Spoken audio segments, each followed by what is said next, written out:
Welcome to the Redvee TV Instant Reaction, supported by Chapel House for the 2023 season, as we reflect on Saints' 30 points to 12 victory over Hull FC here this evening. Kevin, it's a night of disappointment. Not only have we finished third, we didn't even get the winning margin for the Steve Prescott Cup. Yeah, it's a disappointing evening. I think mainly because it was flat, and I know the weather is kind of against you, but there were some decisions in attack. I'm going to stand up because if I lean, I'm going to fall down a 10, 20-foot drop.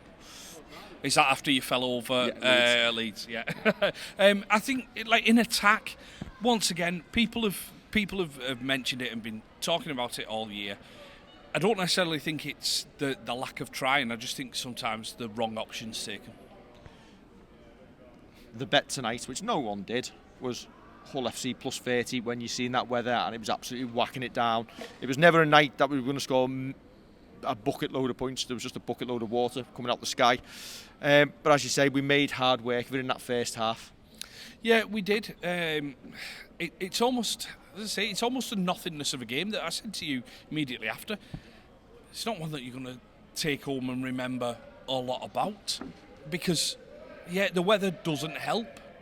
But I also think that the times when we get a penalty and take the two to open the scoring, I get that in playoff games, but tonight it's a free hit. If we win and the other two win, as has happened, then we finish third anyway. So why are you not just trying something? Why are you doing that? At 0-0 and we were struggling to break them down, is it a case of let's try and get the game won? Possibly, but do you get the game won with that 2 points? Or do you try and go over for a try and start looking at... You do if it's level with 10 to go, otherwise. Well, but it wasn't level with 10 to go. It's first half. It's one of them, Dave. It is one of them games that you're coming away from a bit flat, and that is because of the results. And partly because we didn't have a full eye on the game, because you're watching every other score as well. Obviously, brief moments in the second half when Salford levelled it up, but it was always... It was more of a dream than expectation, wasn't it? I think over the past couple of weeks, more so, it's gone to the point where teams have been putting other teams to bed early, and we haven't. We haven't been scoring the points and really putting teams to the sword. I don't necessarily think that the games that we've won, even by narrower margins, are the problem. I think you look at games like Catalan at home, where... Leeds at home is the one that's done us. Well, no, look at Hopawati and Connie, and you think one of them, what that sticks. One of them makes the different choice there, and we win the game, and probably on the balance of things we become league leaders, and we're not talking about playing Warrington next week. But equally, I'm sure there'll have been moments in Wigan's season and Catalan season where they've chucked away a win. It's all if buts and maybes. Congratulations to Wigan winning the League Leaders Shield, putting some silverware back in the cabinet. Hopefully over the next couple of weeks that's the only thing they do, because they're not going to put the academy one in for sure. That's true. That's been a developing story, hasn't it? Hopefully you worry that when we're scoring through, and it's a play that Hull weren't expecting, but a standoff barging over, you just worry a little bit about our attack. Our defence, not as much. The ball that was played for Hull's try, where they literally went from our end up to the far end, was a lovely, lovely pass. And they've got some players there, the winger who's made his debut. He looks like he could be a good kid if he's steered on the right path. He looks like a good kid. But Hull's queue's been on the rack for a couple of weeks. They've not been expecting to get anything. They've come over here. Fair play to the number of fans that they've brought over here, because when your season's done and you're coming over to a team who are putting teams, I mean, that's 9 wins in a row. To be fair, it's probably more than they brought earlier in the year, and obviously it's their end of season party. But fair play, because they were, as I say, on the handicap minus 30 or plus 30 tonight, and it would have been easy to stay at home and see the tries on Sky. And say, no, we're all right for going there, and what is expected to be an easy victory for Saints, which, but aside from Hull pulling out the trick plays, a kick that goes 15 metres and goes dead. The West Hand cheer. Not knowing the rules there. Just that little the change up in kicks, the shorter kickoffs, the challenging for him, the little trick plays they came up with. I think that's how teams who aren't expected to win need to play against the teams who are towards the top of the league. Massive bonus tonight, obviously. Alex coming back into the side.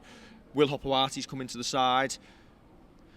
Rusty performance from Hopper. Does he keep his shirt next week ahead of John Bennison? Is it a tough decision, or is it a case of we know how Wello thinks in terms of team selection, and it's Hopper's shirt and if he's fit? Yeah, I think when you look back on things, whether you agree with the coaching staff or not, it seems that when Hopper's fit, he's the first choice on that side.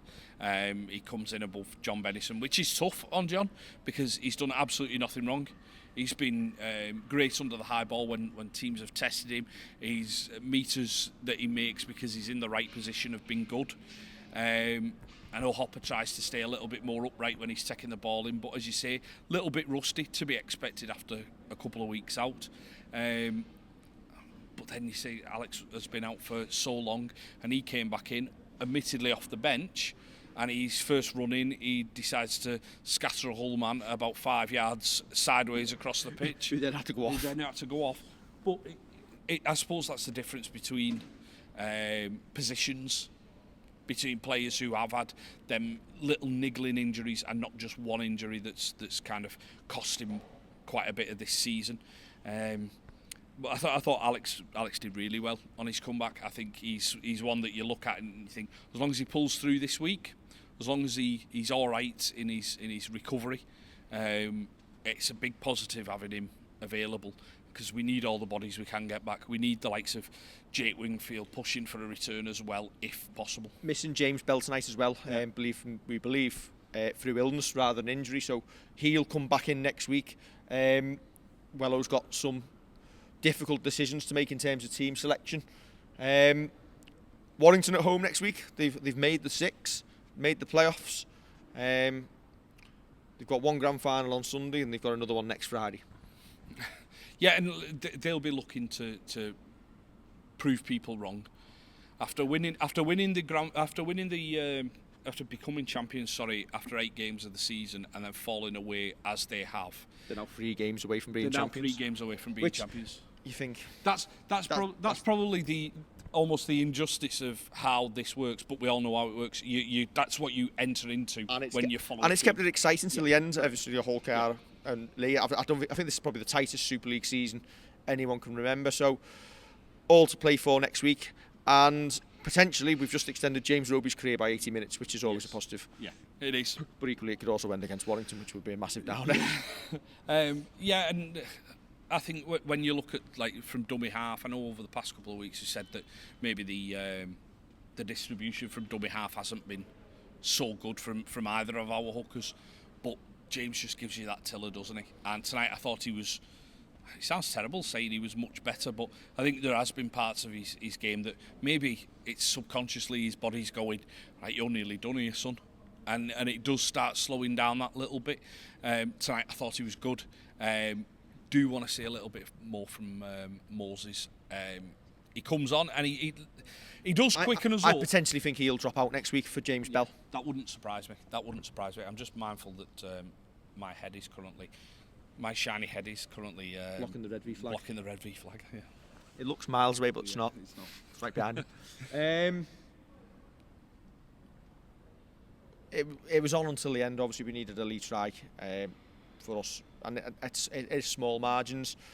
But now, after jockeying for positions and jockeying for a home playoff, we're going to have to do it the hard way. Yep. Warrington at home, Catalan away,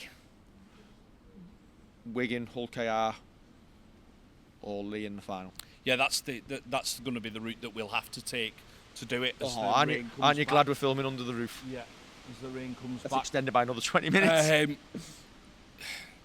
Yeah, it is a tougher way of doing it. I think after the start that we had, after becoming world champions and coming back over here and not quite putting performances or results on the board, I think if you said we were going to finish level on points with the teams at the top of the league, and it would be decided on points difference, but you were going to finish third. I think at that point a lot of people would have taken it, and there is a disappointment that we haven't been able to get that home semi-final. But there's no reason why.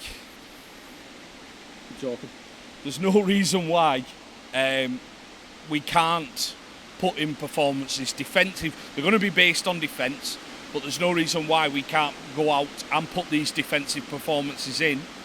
And if we can get a little bit of click in attack, you look at the 2020 look at the 2020 grand final. That was an attritional grand final. That the only try we scored came after the hooter. The blueprint on how to do it is Penrith. Yeah. And we're going to have to go to Catalan and do it again if need be, if we can get through next week. It'll be tough, but this team know how to rise to the occasion, and hopefully we'll do it again. The world's about to end, Kevin. It is, yeah. I think so's this video. Don't forget to like... Talking about the end, the one bit of sparkling play that you can go with is Jack Wellesby's try. The young wingers nearly got to him at the end, but what a run from him, burst of pace. And there's been little bits, I'll mention Lewis Dodd in this, there were little bits where he looked to take on the line and looked to get the ball free. It's not the free-flowing Lewis Dodd that we're kind of expecting, but there was almost like, is that a little glimmer of it? Is that a tiny little, there's something there? And he was very clever to challenge Lytton and get the ball down for his own try. I'm not saying that it's a vintage half-back performance from Saints tonight, but there are little bits that you think there's promise there. Can I end with a moan? Say we're talking about the end. Every game this season, game finishes, you've got 4,000 Saints fans behind the sticks who've been vocal throughout. I'd like to see the team come round either all together or come to the crowd before scattering all over the pitch. Now I understand they've got family, friends, but the players seem to be absolutely everywhere. You don't know who's where. Some don't come round, some go straight down pretty much down the tunnel after going over to one corner. Come and take the full appreciation as a team in front of the West Stand. It just doesn't seem to happen anymore, and it feels like an opportunity lost into and a little bit of a disappointment. It just seems to have gone away. It never used to happen. It used to be at the end of a game. Say we're going back. I'm just going to go back to those road days. The entire team would come along to the scaff and then go round the ground. Everyone disappears. The West Stand is practically the last place you might get a few players who trail along in front of by the time half the crowd's gone. Yeah. We can be better. Yeah, I don't think it's necessarily a bad thing to moan about. If that's one of the things that we're moaning about, then we're doing all right. But yeah, just have that connection. And I know some players do come over, and you see the majority of them coming over. But yeah, concentrate on kind of who's here and who's supporting. And then go off and do your thing. And I know you see like the lads who'll get together with people that they know, players that they know from the opposition, which is fine. Standing having a chat in the middle of the pitch for 10 minutes, it's fine, and forgetting the people who've paid to come in and watch. And to be fair, if we spoke to the players about that, I probably don't even realise. Yeah, I think they'd be like, "Oh, sorry, I'm catching up with him. Then I'll come round." Yeah. But because like to come as a team, other teams do. Yeah, and I think that. Hopefully after next week, which will be our last home game no matter what, hopefully that's what they do.